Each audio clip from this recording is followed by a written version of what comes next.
물 가운데 지날 때에도 짓물지 않으며 불 가운데 해갈 때에도 너를 상치 못하게 하시리. 너를 지명하여 부르신 하나님 큰 사랑, 너를 구속하여 살리신 하나님 내게 말씀하시네. 두려워 말라, 놀라지도 말라. 내가 어딜 가든지 무슨 일 만나든지 내가 함께하리라. 두려워 말라, 놀라지도 말라. 내 너를 붙들리라, 너를 도우리라. 주님 약속하셨네.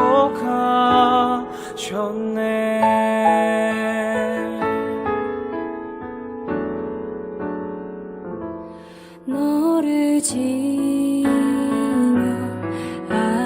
부르신 하나님 큰 사랑, 너를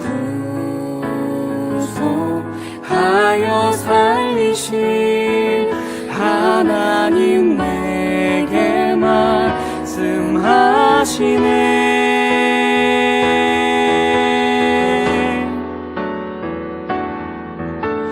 두려워 말라, 놀라지도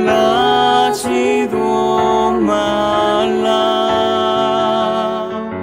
내가 어딜 가든지 무슨 일 만나든지 내가 함께하리라.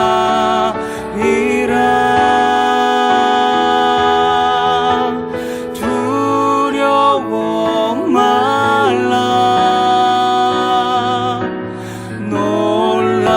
놀라지도 말라. 내 너를 붙들리라, 너를 도우리라. 주님 약속하셨네.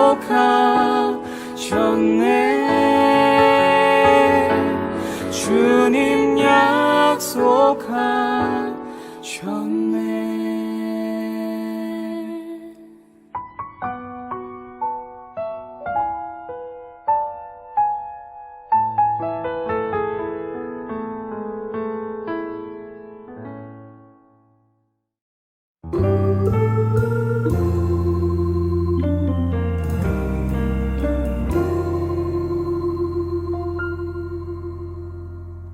허무한 시절 지날 때, 깊은 한숨 내쉴 때, 그런 풍경 보시며 단식하는 분 있네. 고와 같이 너희를 버려두지 않으리. 내가 너희와 영원히 함께하리라. 성령이 오셨네, 성령이 오셨네. 내 주에 보내신 성령이 오셨네. 우리 인생 가운데 신이 찾아오셔서 그 나라 꿈꾸게 하시네. 억눌린 자 갇힌 자 자유함이 없는 자 피난처가 되시는 성령님 계시네.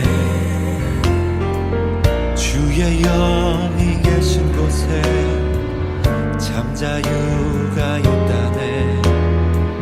진리의 영이신 성령이 오셨네.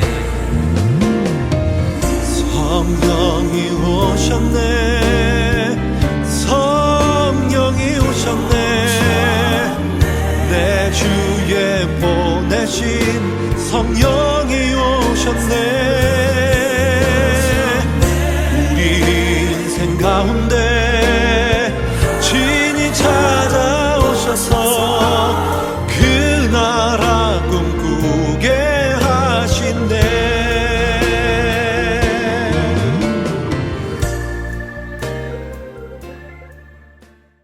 예수께서 즉시 제자들을 재촉하사 자기가 무리를 보내는 동안에 배 타고 앞서 건너편 벳세다로 가게 하시고 무리를 작별하신 후에 기도하러 산으로 가시니라. 저물매 배는 바다 가운데 있고 예수께서는 홀로 무태 계시다가 바람이 거스름으로 제자들이 힘겹게 노젓는 것을 보시고 밤 사경쯤에 바다 위로 걸어서 그들에게 오사 지나가려고 하시매 제자들이 그가 바다 위로 걸어오심을 보고 유령인가 하여 소리 지르니 그들이 다 예수를 보고 놀랍니다. 안심하라.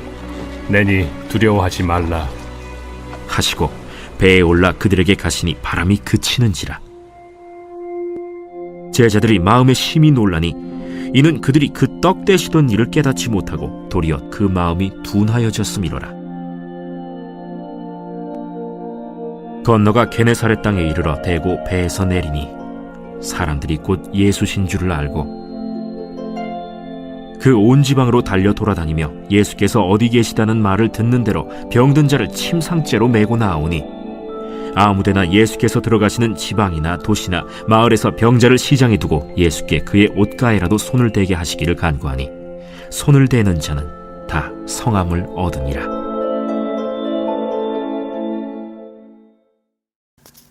마가복음은 급하게 느껴지는 필체로 예수님의 사역과 예수님을 만난 이들, 특히 제자들의 반응에 초점을 두고 있습니다. 그래서 예수님은 예수님의 정체에 대해 아는 자들과 모르는 자들을 비교하여 말씀하시기도 하셨습니다. 어제 본문을 예로 들면 예수님의 이적을 경험하기 위해 보기 위해 많은 사람들이 예수님을 따랐습니다. 제자들은 예수님의 가르침과 이적을 놀랍게 여기며 함께 따라다녔습니다. 예수님을 따라다니며 자신들이 기다렸던 메시아라는 기대감이 더욱 커졌을 것입니다. 메시아는 구약 성경을 통해 하나님께서 자기 백성들을 구하기 위해 보낸 한 사람입니다. 안타깝게도 이스라엘 백성들과 제자들에게 예수님은 하나님이시라는 정체보다 랍비나 기적과 이적을 일으키는 위대한 선지자 정도로밖에 이해되지 않았습니다. 마가복음 전체를 볼 때 예수님께서 제자들을 바라보시며 너희는 내가 누구인지 아느냐라는 질문을 여러 번 하셨습니다.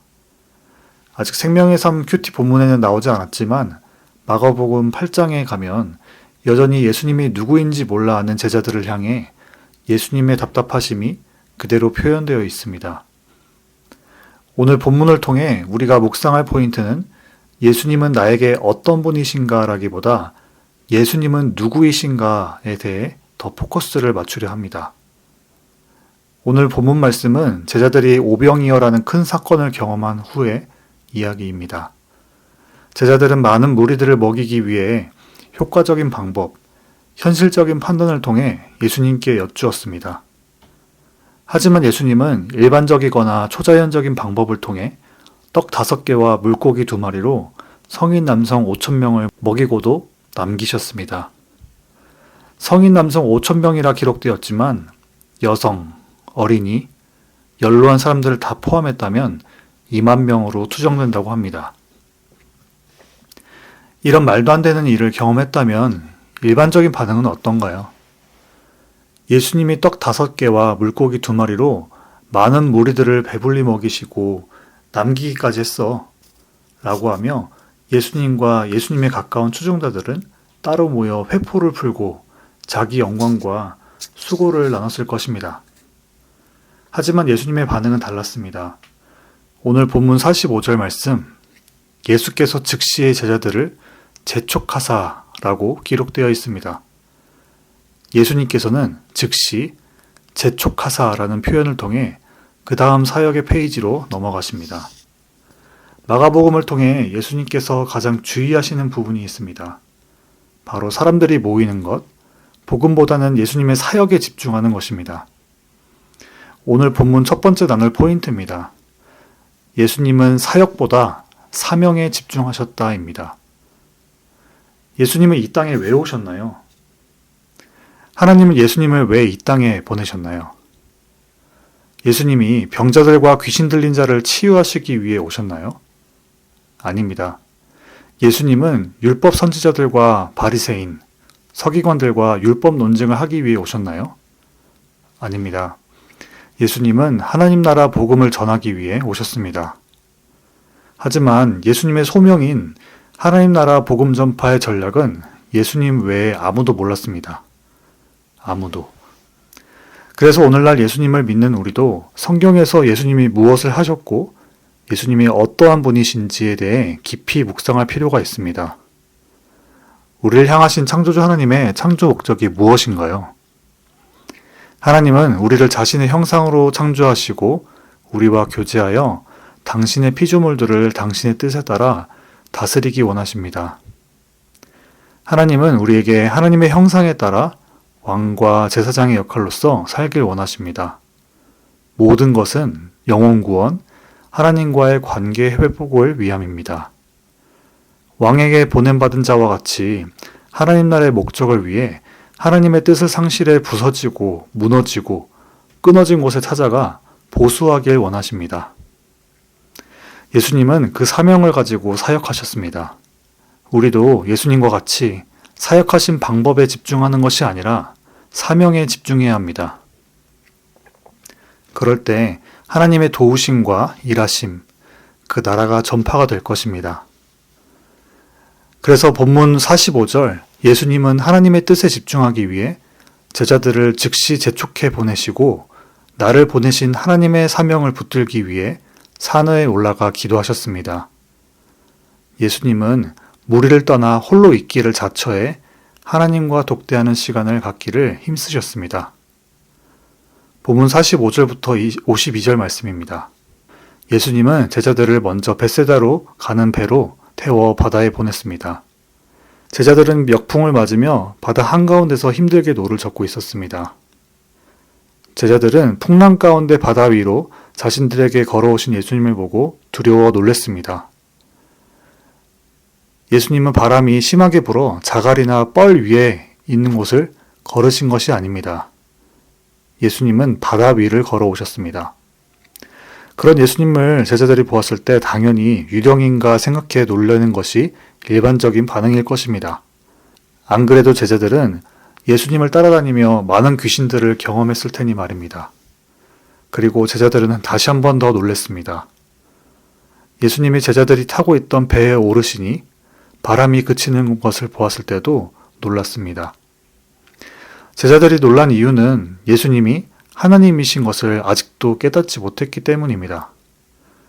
오늘 본문에서 나눌 두 번째 포인트, 우리가 믿는 예수님은 곧 하나님이시다입니다. 본문 50절에서 바다 위를 걸어오신 기적과 이적의 의도를 알 수 있습니다. 예수님은 두려워하던 제자들에게 내니 두려워하지 말라고 굳이 말씀하십니다. 그것은 마가복음 4장에서 제자들의 질문에 대한 해답을 하시듯 보입니다. 마가복음 4장에서도 제자들은 바다 위에서 풍랑을 잠잠케 하시는 예수님을 보고 놀랐습니다. 그리고 제자들은 예수님을 향해 그가 누구이기에 바람과 바다도 순종하는가 라고 질문했습니다. 오늘 본문에서는 그 질문에 답하시듯 예수님은 제자들에게 내니 두려워하지 말라고 하셨습니다. 하지만 제자들은 예수님이 하나님이신 것을 알지 못했습니다. 제자들은 멍청해서 믿지 못한 것이 아닙니다. 본문 52절, 예수님의 일을 깨닫지 못하고 마음이 둔하여졌기 때문이라고 예수님은 말씀하셨습니다. 제자들은 예수님의 사역에만 집중했지 예수님의 오신 목적과 뜻을 헤아리지 못했습니다. 예수님께서 제자들을 향한 안타까움은 오늘 본문만이 아닌 마가복음 전체에서도 종종 나타납니다. 또한 마태복음에서 진실로 하나님의 아들이로소이다 라고 말한 제자들의 고백과 같이 결국에 복음서에서 예수님의 기적과 이적의 의도는 예수님이 자신의 정체를 밝히기 위함임을 알 수 있습니다. 예수님의 가르침과 이적 사건들은 예수님이 누구이신지 제자들과 지금 성경을 읽고 있는 크리스천 독자들에게 던지시는 대답입니다. 예수님은 하나님이십니다. 다음 본문으로 이어 예수님과 마음이 둔한 제자들은 게네사렛에 도착합니다. 첫 목적지였던 벳세다를 가기 이전에 도착한 것으로 보입니다. 벳세다의 도착은 마가복음 8장 22절부터 나옵니다. 예수님과 제자들은 게네사렛에 도착하여 배에 내렸습니다. 게네사렛 사람들은 기적과 이적을 보이시는 예수님을 바로 알아보고 온 지방에서 모든 병자들을 데리고 예수님께 나와왔습니다. 예수님이 가시는 지방이나 도시, 마을에서 병자들을 만나시며 예수님이 직접 치유하시지 않으셔도 예수님의 옷가에 손을 대는 모든 자들은 다 고침을 받게 되었습니다. 마가복음 앞장에서 예수님께 치유받기 위해 나와왔던 장면들이 있었습니다. 예수님의 옷가를 만져서 치유받았던 혈루증 앓던 여인, 그리고 회당장 야이로의 부탁으로 죽었다가 살아난 딸과 같이 예수님은 치유받은 이들에게 하신 말씀에서 그들의 믿음을 강조하셨습니다. 치유의 실제적인 원인이 믿음이었습니다. 마가복음에서 예수님의 다른 이적 또한 예수님의 능력을 강조하는 것이 아닙니다. 예수님이 누구이신지 나타내시기 위함입니다. 현재 오신 예수님이 예언을 성취하신 하나님의 신실하심, 우리를 구원하시기 위해 오신 긍휼의 하나님, 사랑의 하나님, 그리고 하나님의 백성들을 먹이시고 기르시는 구약에서 약속하신 목자이신 하나님. 복음서 기자는 예수님의 모든 사역과 그분의 인격을 통해 예수님이 진실로 누구이신가를 말하고 있습니다. 치유받은 이들의 믿음은 앞서 예수님의 사역을 깨닫지 못한 제자들의 믿음과 극명하게 대조가 됩니다. 오늘 본문의 마지막 포인트는 예수가 누구이신지 확실하게 믿으라입니다.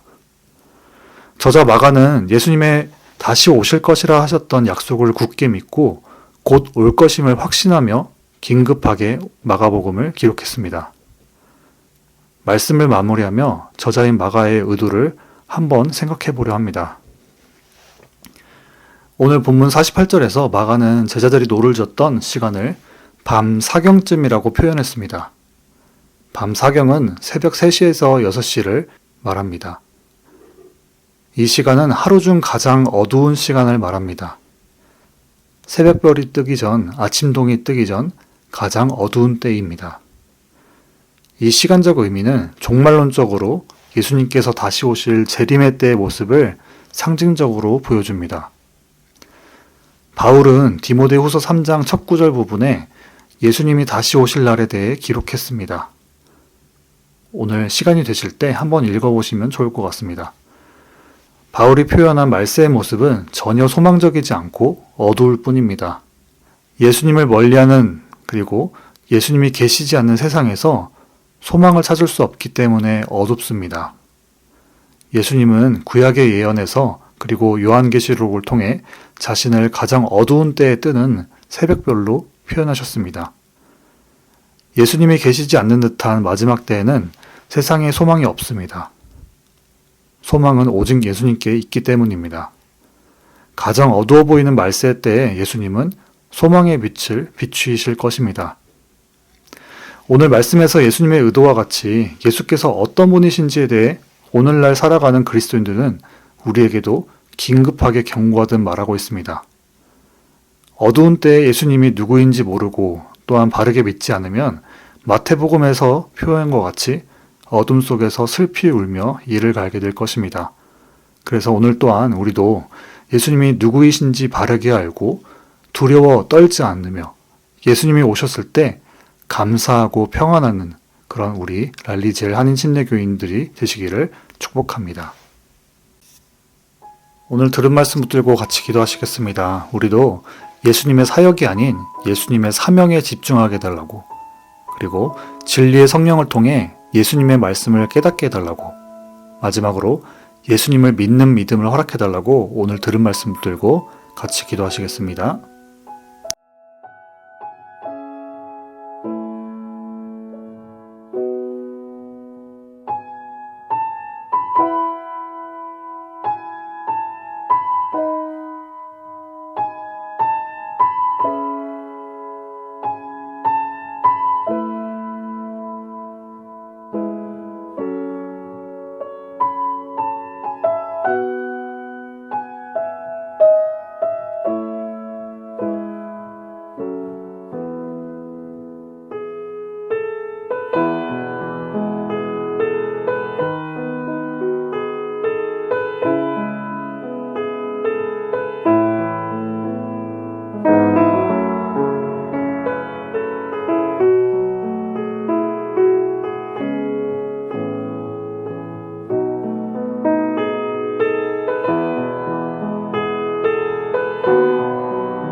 두 번째로 교회를 위해서 같이 기도하시겠습니다. 올해 표어와 같이 전심으로 하나님의 일하심을 기대하고 기도하며 기다리는 한 해가 되게 달라고, 2024년도 새롭게 세워진 일꾼들이 복음에 감동되어서 성령 안에서 하나 되고 쓰임받게 해달라고, V24 차세대 미스전 건축과 다음 세대를 양육하고 훈련할 일꾼들을 세워달라고, 육신과 영적인 연약함으로 고통받는 모든 지체들에게 하나님의 치유하심과 그 가족들에게 위로와 평안을 누리게 해달라고 교회를 위해서 같이 기도하시겠습니다.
마지막으로 세계와 선교지 위해서 같이 기도하시겠습니다. 먼저는 이스라엘과 하마스 전쟁, 우크라이나와 러시아 전쟁 가운데 하나님의 중재와 일하심을 보게 해달라고, 그리고 1월 말에 있는 태국 선교, 마태 선교 공동체의 모든 일정과 섬기는 일 가운데 함께 해달라고, 그리고 각 마을별로 후원하는 선교지 가운데 하나님의 채우심과 일하심을 경험하게 하시고 복음의 열매를 맺게 해달라고 세계와 선교지 위해서 같이 기도하시겠습니다.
이제 함께 주기도문 하심으로 개인 기도하시고 6.19 온전한 예배를 마치도록 하겠습니다.